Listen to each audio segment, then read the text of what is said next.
Hi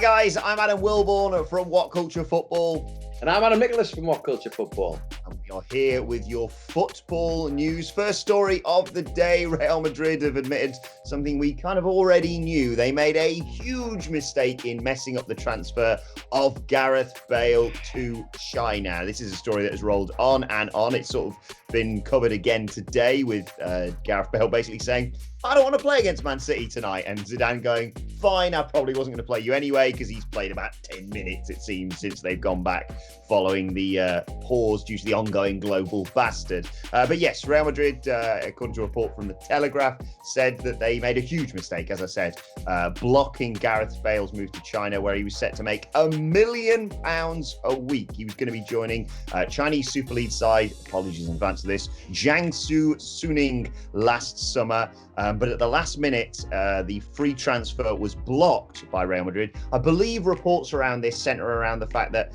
there was an offer that came in for James Rodriguez, and Real Madrid basically thought, well, hang on, if people are willing to pay money for him, surely we can get a bit of money for Gareth Bale, who they obviously splashed out a huge amount of money on a few years back.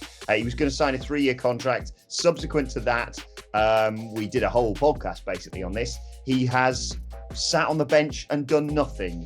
It's not he can't sign for any other club. He kind of won't sign for any other club because he's not going to take a wage cut to leave them.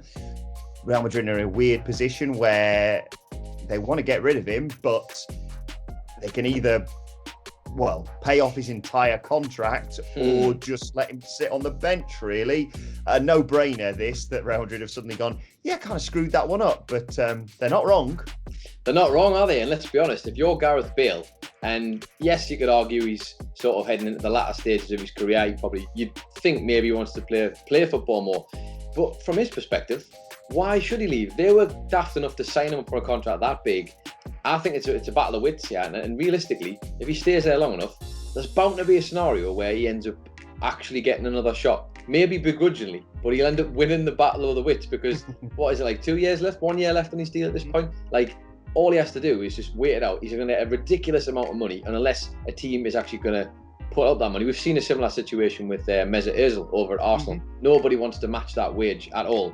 This was a real opportunity for Real Madrid, and out of pure stubbornness, they blocked it, and now they are paying for it, and quite literally paying for it. And I'm all for it. And if we get just more madness of Gareth Bale on that bench, just doing stuff to wind people up, why not? Everyone might think that's unprofessional, but I'll be honest, at a time where the world's a bit mad, we need a bit of banter, don't we? So yeah, exactly. He started 14 games in all competitions last season, played just twice since the restart in June, and as I mentioned, will not be featuring against Manchester City tonight in the Champions League. Zidane said, it was a personal conversation I had with him. He preferred not to play. The rest remains between me and him, but he said he didn't want to play. This is all centres around the fractious, let's say, relationship between Zidane and Bale. I think Bale was intended to be the sort of replacement, effectively, the talisman for Real Madrid. Zidane came back in and went, well, that's not going to be happening. And now they're just stuck there. And as you say, it's a hard life for Gareth Bale. He just has to sit in the stands with rolled up bits of newspaper or whatever and collect, I think, what is it, 300 grand a week or something insane? It's mad. It's put it this way, I understand entirely why he's doing what he's doing. He's sitting in the sunshine for Real Madrid, and ultimately, if Zidane doesn't want to pick him, he's not going to pick him, but he's sure as hell not going to wander off and just go make life easy for him. Why not? Nice to see a player actually just not being completely crippled by the club for change. If Real Madrid are daft enough to do this, then they should suffer the consequences, I think. I'm sure he's playing a whole load of golf right about 100%. Now. We all remember the Wales flag, flag. Yeah.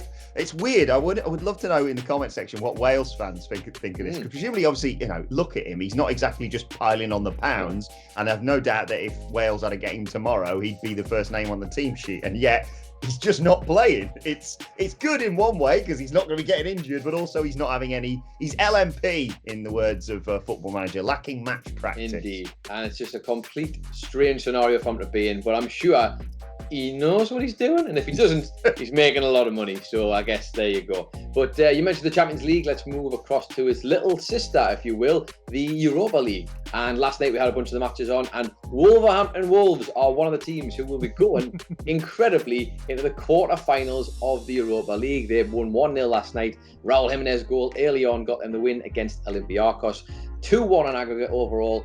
Huge this for Wolves, by the way, I should point out, because this is, everyone might look down on the Europa League, but let's not forget, if you win the Europa League, you end up getting put in a much better pot for the Champions League. So that is something to bear in mind. But on top of that, they have now, well, they join a bunch of other teams in the quarterfinal. Let me just run you through who is actually in there. They'll be facing Sevilla next, which will not be an easy task, I can imagine. Then the other quarterfinals include Inter Milan against Bayern Leverkusen. We have Man United versus Copenhagen, and Shakhtar Donetsk versus Basel. So some tasty little ties there. And actually, if they can get past a Sevilla side that's pretty good, and we get some sort of weird upsets, could we see Wolverhampton Wolves actually win Europa League? Is that something we could possibly have?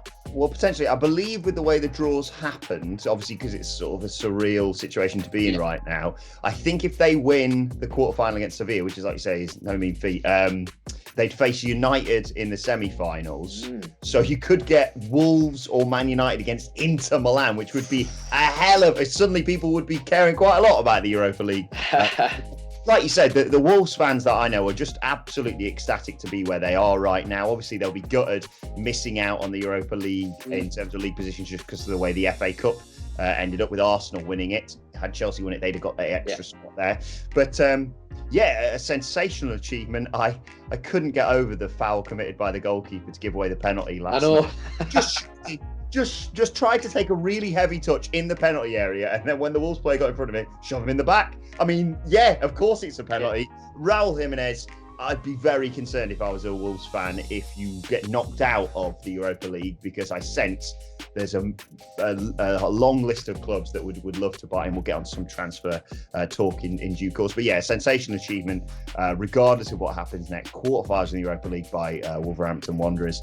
And best of luck to them in the next round. Obviously, Man United, as I said, getting that result as well against Lask, L-A-S-K. I've never known how to pronounce it. It doesn't really matter now. They got spanked 7-1, 7-2. I was going to say, they just squeaked past them, didn't they? Just squeaked past them there. 7-1, I think it was on aggregate. And Jesse Lingard scoring in back-to-back games. Amazing. Wild. Absolutely wild, that. Let's talk a little bit about the Premier League, though, because yesterday saw the vote from Premier League clubs. They voted against having 5 substitutes from the start of next season. 11 of the 20 teams were voting against that. They would have needed 14 to bring it into law. I don't really know what the technical term is here.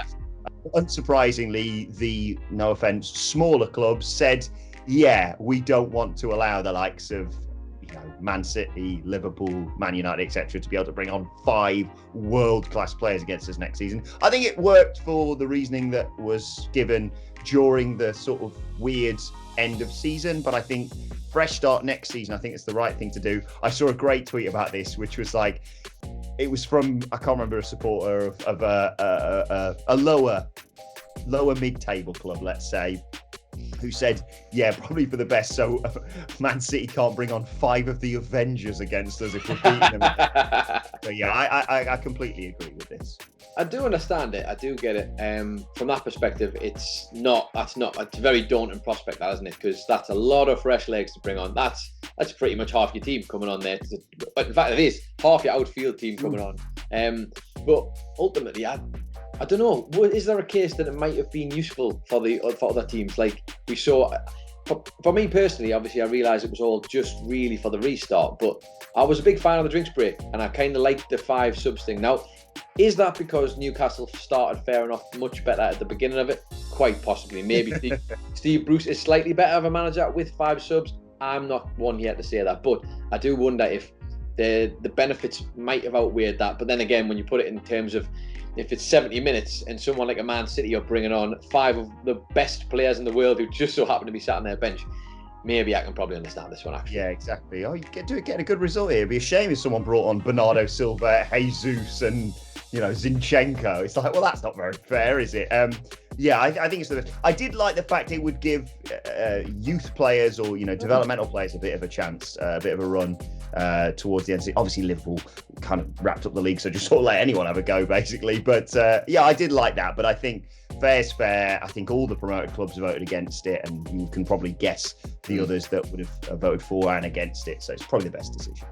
Yeah, I think overall, when you put it the way you did, because I was just thinking from a team like, say, the lower down teams who might just need that extra bit of help, but I don't want to play against the fresh legs like that after 70 minutes. No, absolutely not. But let's talk about some transfers, shall we? Because obviously now is the time. There's lots going on at the moment. Oh, I love it. We've picked a few little gems that are kicking around today.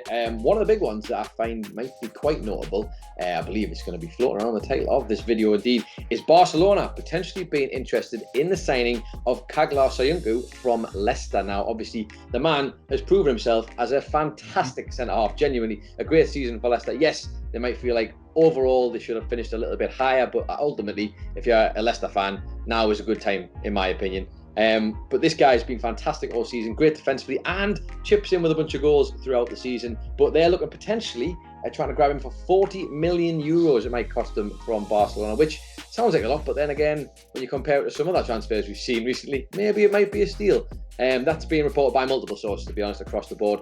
Interesting to see if that one does happen. He would be only the third person, here's a little tidbit for you, to ever wear the Barcelona shirt who was from Turkey. There you go.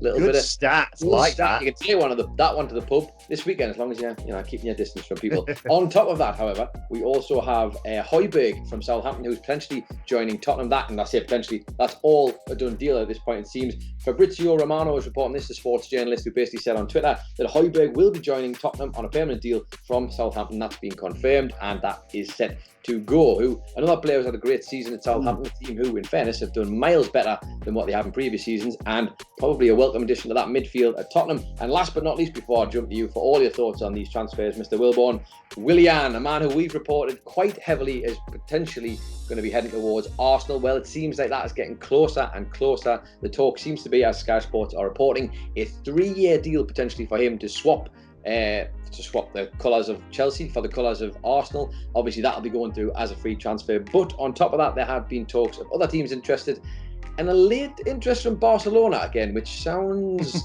like, I don't know. I could see him fitting in that team, but I think Arsenal might be the better choice for him. Your thoughts across the board on these transfers today, Mr. Will? First off, I always feel like if a journalist is running short on an article, they just chuck Barcelona's name in there because, bollocks, they'll probably buy him. Well, I should sorry, that Inter Miami, of course, David Beckham's franchise, were also rumoured to be interested. Of course. I did a podcast yesterday with Simon Miller all about Arsenal. I think he prioritised signing Willian alongside getting a new contract for Aubameyang, which appears to have gone through or will be going through at the very least right now. I think it's a great signing for Arsenal. I think they are really developing. I know they've been linked with the likes of Coutinho. We did a list of a whole other group of people who they should probably try and sign during this close season. Go and check that out if you want to know our thoughts on that. But I think it's a great signing. Probably for the best. I think Willian wanted a 3-year contract. Chelsea were only willing to give 2 years. Move across London, fair enough. I think, like we said with Miller, an extra 10, 15, maybe even 20 goals a season. That attacking lineup for Arsenal looks terrifying for next season if they can hold it all together. I think now it's about solidifying that defence. But yeah, Mikel Arteta doing wonderful things. Great to see them win the FA Cup last weekend. Really like that. Højbjerg to Tottenham makes sense. I think he's been one of the shining lights in that Saints side who turned it round after getting spanked by Leicester. And yeah, in terms of Soyuncu, surprised to read that. But then also not really that surprised. I thought he was a sensation outside of the obvious big clubs in terms of defenders this year. I wouldn't have been surprised to hear many other clubs sniffing around him. 40 million, I think, is a bargain. 40 million euros. Like you say, Harry Maguire went for 80-odd million. Van Dijk, I'm not saying that he's necessarily on that par just yet, but he certainly has that potential. I think it could be a big move for Barcelona. I think he could shore up. It's not a bad defence by any stretch of the imagination, but I think it could be a great sign for them. Huge loss, I'd say, though, for Leicester City. But yeah, let us know your thoughts on those transfer rumours and all the stories we talked about in the comments section below. Don't forget to like, share, and subscribe. And you can let us know your thoughts on Twitter as well, at WhatCulture FC. Also subscribe to WhatCulture Football, wherever you get your podcasts from, for daily football podcasts. Well, I've enjoyed this. Let's do this again on Monday, Adam Nicholas. Why not, eh? Why not? You can get us both on Twitter. You can get him at It's Adam Nicholas. Indeed. And you can get him at Adam Wilbourn. There you go. Look at you flipping it round and confusing me. It's the biggest news story of the day. How have we done this? Chesterfield have been taken over. There he is. To be honest, I was wondering when you were going to jump in and start talking about it, but it's not for me to talk about your beloved Chesterfield. I'm so happy that the news sort of broke last night. I realised to many people this means nothing, but if you support a football club who you hate the owners of, and I realise I'm speaking to Newcastle fan Adam Nicholas right now, you'll know how I feel and while I'll be getting absolutely smashed this weekend as getting Chesterfield, a new era begins. I'm slightly terrified that this is going to end up on one of those, football images that precede unfortunate events moments. But for now, I'll take it. I will take it. Owned by a community trust now. So fingers crossed we can turn around what's been a dreadful few years for Chesterfield Football Club. But anyway, as I said, Cry me a river. Cry me a river. Oh, it's hard being a Premier League club. Oh. Right, mate. Thanks, Adam Nicholas. Thank you for joining us, and we will see you soon.